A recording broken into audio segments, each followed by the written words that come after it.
எல்லோருக்கும் வணக்கம். எப்படி இருக்கீங்க? நல்லா இருக்கீங்களா? எப்பொழுதும் போல் ஒரு சுவையான பரபரப்பான அரசியல் தகவல் உங்களை சந்திப்பதில் மற்றற்ற மகிழ்ச்சி. எப்பொழுதும் சொல்லுவதுதான், தமிழக அரசியல், தேசிய அரசியல், கல யதார்த்தம் பற்றி தெரிந்து கொள்ள நம்ம சேனல் சப்ஸ்கிரைப் பண்ண நேரம் வீண் போகாது. தமிழகத்திலே தேர்தல் குறித்த அல்லது தேர்தல் சம்பந்தப்பட்ட வேலைகள் தொடங்கிவிட்டன. இன்னும் ஓராண்டு தான் தேர்தலுக்கு இருக்கிறது. ஓராண்டு ஒரு மிக நீண்ட ஒரு சமயம் என்றாலும் கூட அரசியல் கட்சிகள் அவருடைய தந்திரங்களை மெல்ல மெல்ல வெளிப்படுத்த ஆரம்பித்திருக்கின்றன. அதிமுகவை பொறுத்தவரை அவங்க ஏற்கனவே பாஜக ஒரு கூட்டணி அமைத்து விட்டார்கள். அது குறித்த அறிவிப்பு வந்துவிட்டது என்று சொன்னாலும் கூட அதிமுக இன்னும் ஒரு குழப்ப நிலையில் தான் இருக்கிறது. பாஜக கூட்டணி வேலைக்காகுமா, இல்லை பாஜக இருந்தாலுமே கூட தமிழக வெற்றி கழகம் கூட்டணிக்கு தேவையா என்ற ஒரு மிகப்பெரிய ஒரு குழப்பத்தில் அவர்கள் இருக்கிறார். அதே குழப்பம் தமிழக வெற்றி கழகத்துக்கும் இருக்கிறது. விஜயுடைய கட்சி தனியாக போட்டியிட்டால் ஒரு 18-20% வாக்குகளை பெறும்னு சொல்லிட்டு பல ஒப்பீனியன் போல் சொல்லியிருக்காங்க. ஆனால் அது எவ்வளவு சீட்டாக கன்வெர்ட் ஆகும்? 234 தொகுதிகளில் எத்தனை தொகுதிகளில் நடிகர் விஜயுடைய கட்சி தனியாக நின்று வெல்ல முடியும் அப்படிங்கிற ஒரு கேள்விக்கு விடையில்லை அப்படிங்கிறதா யதார்த்தம். அதாவது விஜயுடைய ஆதரவாளர்கள் சோஷியல் மீடியாலாம் விஜயுடைய கட்சி தனித்து 50 தொகுதிகளில் வெற்றி பெறக்கூடுங்கிற ஒரு மாதிரி கருத்துக்களை பதிவிடுவாங்க.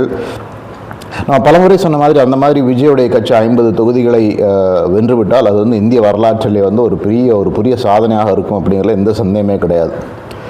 ஒரு புறம் இந்த இரண்டு அணிகள், ஒன்று அதிமுக பாஜக கூட்டணி, இன்னொன்று தமிழக வெற்றி கழகம், அவங்களுடைய குழப்பங்கள். அதன் பிறகு சிறிய கட்சிகள், குறிப்பாக தேசிய திராவிட முன்னேற்ற கழகம், பாட்டாளி மக்கள் கட்சி, இந்த இரண்டு கட்சிகளுமே அநேகமாக தேசிய ஜனநாயக முன்னணி அப்படின்னு சொல்லக்கூடிய அதிமுக கூட்டணிக்கு போகக்கூடும் என்ற தகவல்கள் இருக்கின்றன.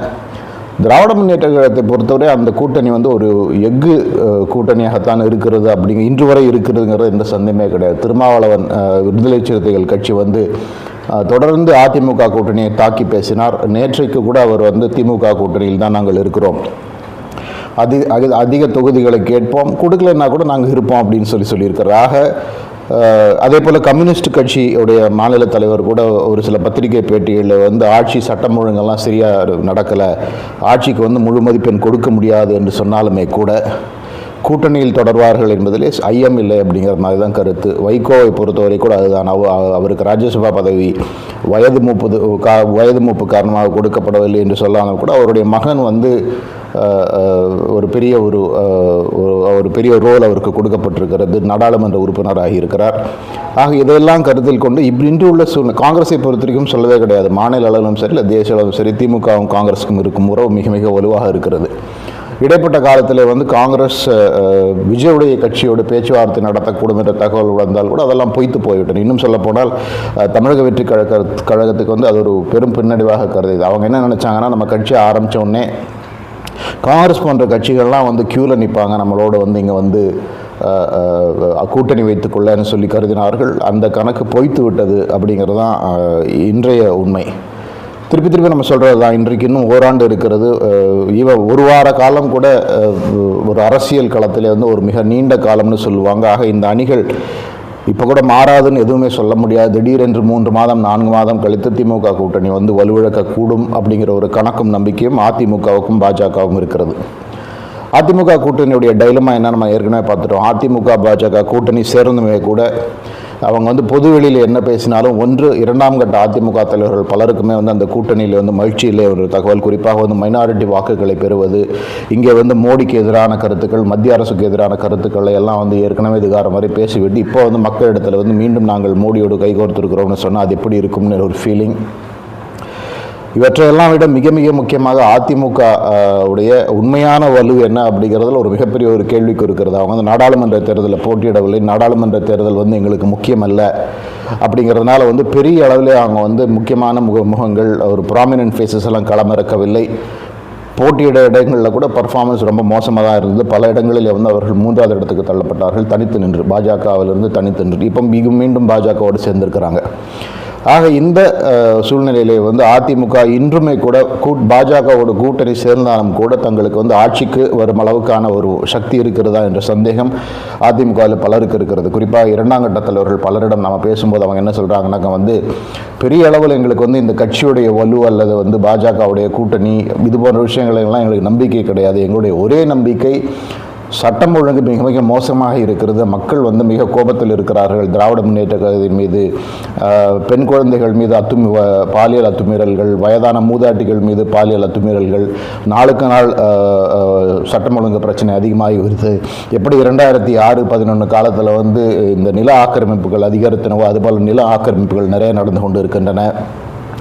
கொள்ளைகள், விலைவாசி உயர்வு, இவையெல்லாம் வந்து உறுதியாக வந்து மக்களிடத்தை வந்து ஒரு பெரிய கோபத்தை உண்டாக்கி ஒரு பெரிய ஒரு ஆன்டி இன்கம்பன்சி வேவ், ஆட்சிக்கு எதிராக ஒரு பெரிய அலை, அதை நம்பித்தான் நாங்கள் இருக்கோம்னு சொல்லிட்டு அவங்க வந்து ஆன் த ரெக்கார்ட் பல அதிமுக தலைவர்கள் சொல்கிறார்கள். ஆக அந்த ஆன்டி இன்கம்பன்சி வேவ் இல்லை என்று சொன்னால் அதிமுகவுக்கு அவர்கள் மீது இப்போது இருக்கும் நிலையிலே நம்பிக்கை இல்லை அப்படிங்கிறதான் உண்மை. இரட்டை இலை சின்னம் இருந்துமே கூட அதுதான் உண்மைதான். ஏன்னா இரட்டை இலை மேஜிக்குங்கிறது வந்து வர்க்கால அப்படிங்கிறது ஏற்கனவே பல முறை தெரிந்து விட்டது. அவர்கள் பல இடைத்தேர்தலில் வந்து இரட்டை இலை சின்னம் இருந்துமே கூட போட்டி போடவில்லை. ஆக அந்த இரட்டை இலை மேஜிக் வர்க்காரத்துக்கு வந்து ஒரு செரிஸ்மேட்டிக் லீடர் தேவை அப்படிங்கிறது வந்து வரலாறு நிரூபித்து இருக்கிறது. அதாவது இரட்டை இலை சின்னமும் ஜெயலலிதாவும் அந்த காம்பினேஷன், இரட்டை இலை சின்னமும் எம்ஜிஆரும் அந்த காம்பினேஷன், அதே மாதிரி சரிஸ்மா வந்து இரட்டை இலை பிளஸ் எடப்பாடி பழனிசாமி தலைமைக்கு இல்லை அப்படிங்கிறதா உண்மைங்கிறத ஒத்துக்கொள்ள வேண்டும்.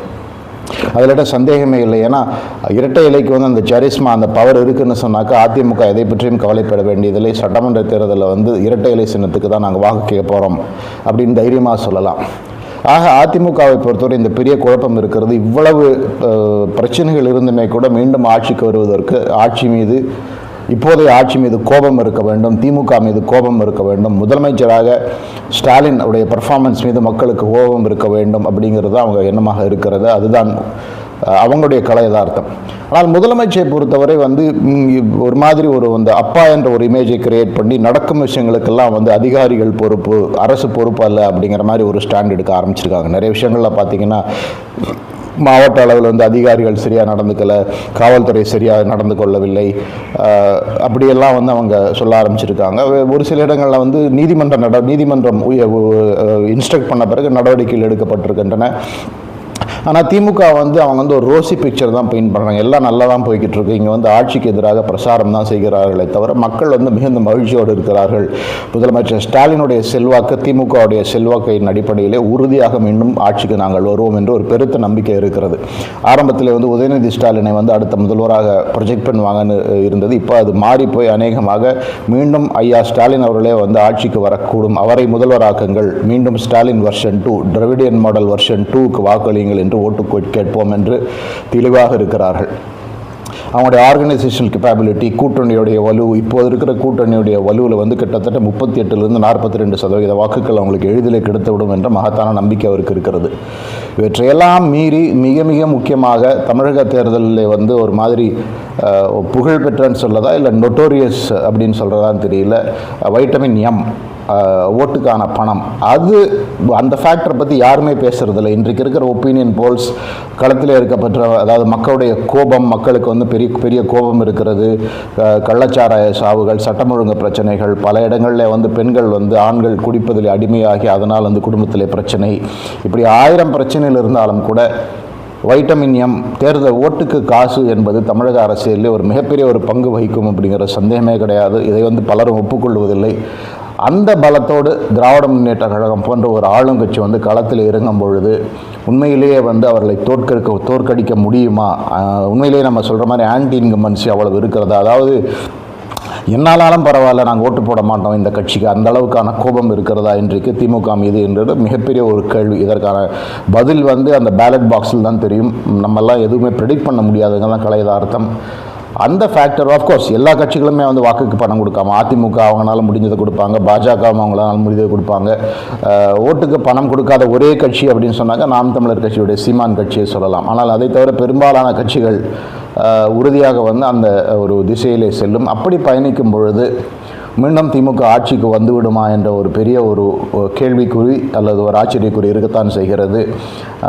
இறுதியிலே பார்த்தா இந்த எல்லா ஃபேக்டர்ஸும் அடிபட்டு போய் அந்த ஃபேக்டர், வைட்டமின் எம் ஃபேக்டர் தான் தேர்தலை தீர்மானிக்குமா என்பதை பொறுத்து தான் பார்க்க வேண்டும். ஆனால் அது இல்லை என்று சொன்னால் கட்டாயம் வந்து போட்டி மிக கடுமையாக இருக்கும். அதாவது இன்றைக்கு கடந்த வாரத்தில் வந்து ஒப்பீனியன் போல்ஸ் ஒரு சிலது வந்து இரண்டு முன்னணிகளுக்கும் சமமான 110 தொகுதிகள் காட்டுறாங்க. அதிமுக முன்னணிக்கு 110 112 தொகுதிகள், திமுக முன்னணிக்கு வந்து 110 112 தொகுதிகள், ஒரு மற்ற கட்சிக்கு வந்து ஒரு 6-7 தொகுதிகள். இதில் வந்து தமிழக வெற்றிக் கழகம் இருக்கலாம், வேறு கட்சிகள் இருக்கலாம்.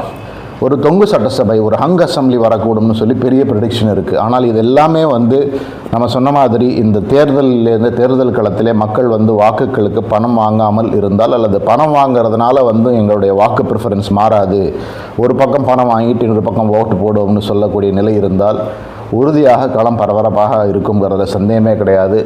ஏற்கனவே சொன்ன மாதிரி அதிமுக வந்து ஆன்டி இன்கம்பன்சியை பெரிய அளவில் நம்பி இருக்கிறது. அவர்கள் மீது இருக்கும் நம்பிக்கையை விட மக்களுடைய கோபத்தின் மீது அதிக நம்பிக்கை இருக்கிறது சொல்ல வேண்டும். திமுகவை பொறுத்தவரை அவர்கள் தெளிவாக இருக்கிறார்கள். ஒன்று, இந்த ஆட்சி வந்து நல்லாட்சி தான் கொடுத்திருக்கிறோம், மக்கள் அதை ஒப்புக்கொள்வார்கள். தேர்தலிலே மக்கள் வந்து மீண்டும் உதயசூரியன் சின்னக்கும் அந்த கூட்டணி கட்சி சின்னங்களுக்கும் வாக்களிப்பார்கள் என்பதில் சந்தேகமில்லை என்பதிலே தெளிவாக இருக்கிறார்கள். உண்மையில் சொன்ன பலால் அதிமுகவுக்கு அந்த நம்பிக்கை இல்லை. அதாவது மக்கள் கண்ணை மூடிக்கொண்டு இரட்டை சின்னத்திலோ தாமரை சின்னத்திலோ வாக்களிப்பார்கள் என்ற ஒரு நம்பிக்கை அதிமுகவுக்கு இல்லைங்கிறது கலையதார்த்தமாக இருக்கிறது. ஆக 2 விஷயங்கள். ஒன்று, ஒரு லெவல் பிளேயிங் ஃபீல்டு, அதாவது தேர்தலில் வந்து பணம் ஒரு பொருட்டாக இல்லை அப்படிங்கிற ஒரு சுச்சுவேஷன் இல்லை. பணம் கொடுத்தாலும் வந்து மக்களுடைய மனநிலை வந்து மாறாமல் வாக்களிப்பார்கள் என்று சொன்னால் உறுதியாக களம் வந்து ஒரு டஃப் ஃபைட்டாக இருக்கும். ஆனால் பணம் ஒரு பெரிய ரோல் ப்ளே பண்ணி அதனால் மக்கள் வாக்களிப்பார்கள் என்று சொன்னால் திமுக மீண்டும் ஆட்சிக்கு வருவதற்கான வாய்ப்பு பிரகாசமாக தான் இருக்கிறதுங்க தான் கலையதார்த்தம். இதுதான் நம்முடைய அப்சர்வேஷன். உறுதியாக உங்களுக்கு மாறுபட்ட கருத்து இருக்கும், அதை என்னென்னு பதிவிடுங்க. உங்கள் நேரத்துக்கு மிக்க நன்றி. நான் வேறொரு பரபரப்பான சுவையான தகவலோடு விரைவில் சந்திக்கிறேன். மிக்க நன்றி.